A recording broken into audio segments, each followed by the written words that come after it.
Hey, by the way, you like drama? Welcome to the NBA. Giannis wins the big one. Share some interesting words about his future. The Nuggets in game 1 against the Lakers tonight.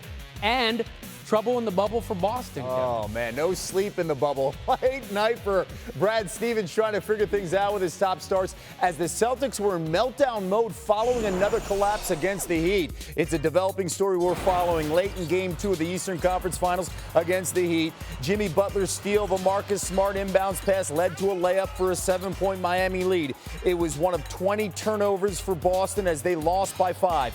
Afterwards, Smart was overheard in the locker room yelling at his teammates over the loss. According to Stephen A. Smith, one part of the argument surrounded Smart's shot selection in the fourth quarter. The team could not escape what was heard and the questions that followed. What happened in the locker room? We heard Marcus Smart screaming, come out, swearing. It sounded like things were being thrown. Can you just walk us through what happened here? Guys were emotional after a hard game, hard loss. We 0-2. We frustrated, but that's team sports. You're not supposed to be happy we down 0-2, but nothing out the ordinary. Just talking about the game. It's cool.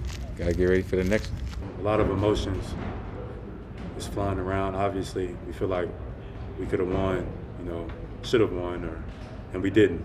So just a lot of emotions flying around. That's it.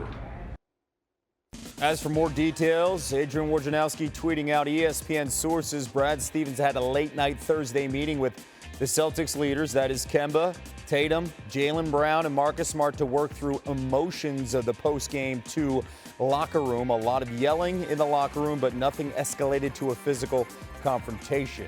And Woj is joining us alongside NBA champion Richard Jefferson, live from inside that bubble in Orlando. Woj, what more can you tell us about this meeting late last night? Kevin, Brad Stevens and the leaders of this Celtic team, Kemba Walker, Jayson Tatum, Jaylen Brown, and of course Marcus Smart, just trying to get the guys together and get them talking. And a lot of the focus, I was told, of Marcus Smart's frustration in the postgame that spilled out after that Game 2 loss was built around the loss of that 20-point lead, the turnovers. What he had felt was a lack of urgency around the team, especially at the defensive end, to let that Game 2 slip away. And that's what they talked about in the meeting with Brad Stevens. They've got very good leadership on this Celtic team.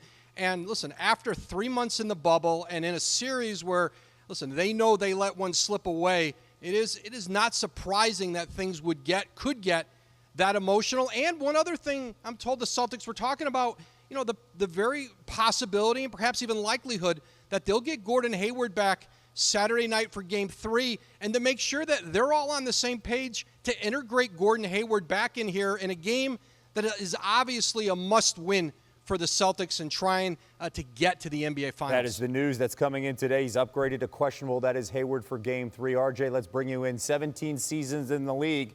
You've seen some things. We have seen outbursts before, but how can this outburst impact the team during a playoff run?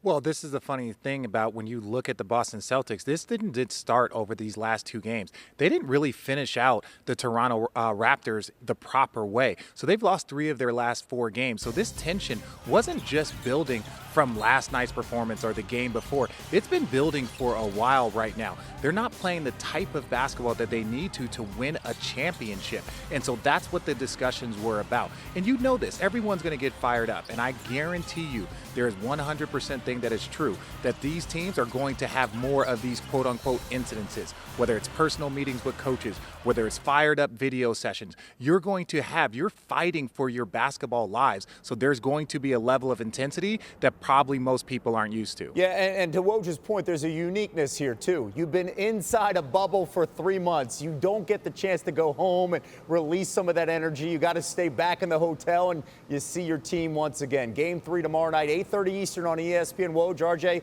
thank you so much.